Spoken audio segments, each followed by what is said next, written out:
एक जागा जिथे प्रत्येक मशीन नाही तर एक संधी आहे स्वतःला घडवण्याची। ही जागा म्हणजे Chhajed fitness club, Rahuri factory मधील सर्वात विश्वसनीय आणि hitech gym.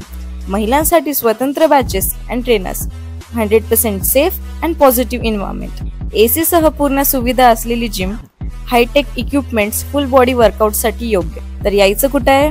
Chhajed fitness club, Tarabad road, Rahuri factory. आवाज जनतेचा, लढा सर्वसामान्य जनतेच्या न्याय व हक्कांसाठी।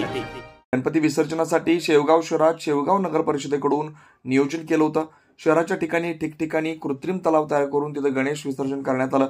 शेवगाव नगर परिषद व प्रशासनातर्फे शहरातील पर्यावरणपूरक गणपती विसर्जन व जल प्रदूषण रोखण्यासाठी शेवगाव नगर परिषदेच्या मुख्याधिकारी विजया घाडगे यांनी वेगळ्या प्रकारे नियोजन करून ठिकठिकाणी प्रशासनाने 7 ते 8 कृत्रिम तलाव शहरात तयार केले।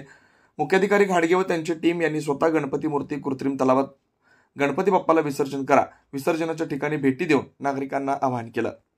तसेच सार्वजनिक गणेश मंडळ नेहमीप्रमाणे जोहरापूर येथील ढोरा नदीमध्ये गणेश विसर्जन करत असतात। तेथील होणारे प्रदूषण रोखण्यासाठी शेवगाव नगर परिषदेनं क्रेनमध्ये मूर्ती ठेवून पाण्यात बुडून पुन्हा मूर्तीला वर काढून ट्रॉलीमध्ये ठेवून मूर्त्या जमा करून घेत पाण्यामध्ये होणारं प्रदूषण रोखलं व आनंदात गणेश भक्तांनी प्रदूषण मुक्त गणेश विसर्जन केलं। या नगर परिषदेच्या मुख्याधिकारी विजय घाडगे यांच्या मार्गदर्शनाखाली कर्मचाऱ्यांनी आपली जबाबदारी पार पाडली। आवाज जनतेसाठी शिवलिंग सोनटक्के, शेवगाव। या वर्षीच्या शेवगाव नगर परिषदेमधील गणपती विसर्जन हे आपण पर्यावरणपूरक पद्धतीने आपण नियोजन केलं होतं। यामध्ये आपण शहरामध्ये 6 ते 7 ठिकाणी कृत्रिम तलाव तयार केले होते।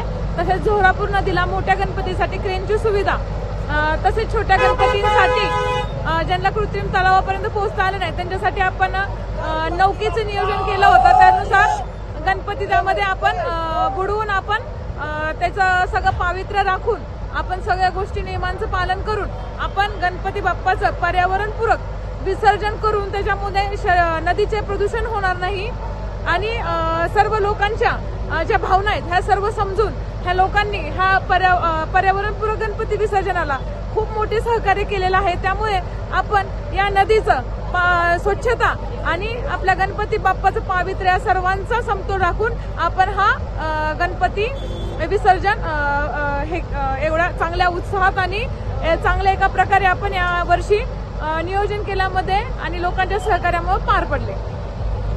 नवनवीन घडामोडी आणि सत्य बातमी पाहण्यासाठी आजच आमच्या YouTube चॅनलला सबस्क्राइब करा, शेअर करा आणि लाईक नक्की करा।